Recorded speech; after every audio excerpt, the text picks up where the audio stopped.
Келесі сабақ бізде заттардың агрегаттық күйлері. Жалпы біз білеміз, заттың үш агрегаттық күйі бар: қатты, сұйық, газ.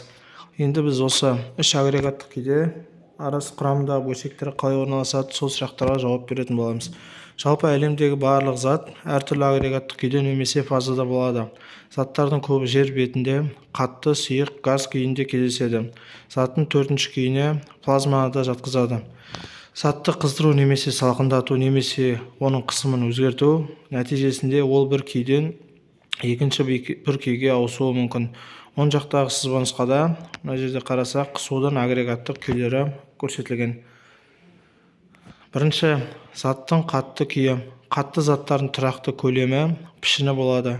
Қатты зат құрамындағы бөлшектер, атомдар мен молекулалар өзара тығыз орналасып, арасында кеңістік аз болады. Мына суретте бізде алмазды көрсеткен. Яғни осы алмаздың арасындағы бөлшектер бір-біріне өте тығыз орналасқан. Кеңістік аз болады және бөлшектердің арасында. Қатты заттарды біз жинап, ыдыс көмегінсіз тасымалдап сақтай аламыз. Яғни қатты заттардың бөлшектері бір-біріне жақын орналасқан. Келесі, бұл заттардың сұйық күйлері. Сұйық заттардың белгілі бір көлемі болады, бірақ тұрақты пішіні жоқ. Сұйықтықты біз ыдысқа құйсақ, ол сол ыдыстың пішініне ие болып кетеді. Яғни бұған біз көбіне суды аламыз, су молекулаларын.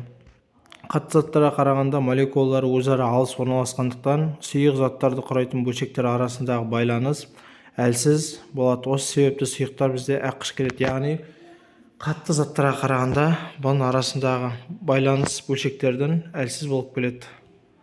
Келесі, бұл бізде заттардың газ тәрізді күйлері. Газдардың нақты көлемі мен пішіні болмайды. Газ орналасқан кеңістіктің көлемін алып, оны толтыра алады. Мына жерде бізде газ молекулалары көрсетілген, яғни бір-бірінен алшақ орналасқан. Суреттен көрсеңіздер болады. Газ бөлшектері арасындағы байланыс өте әлсіз, сондықтан оны молекулалар бізде еркін қозғалып жүреді. Газдар кеңістікте еркін таралады және көптеген газдар бізде түссіз болып келеді. Осы бекіту тапсырмаларына жауап беріңіздер, оқушылар. Бүгінгі сабақ пайдалы болды деген ойдамын. Сау болыңыздар.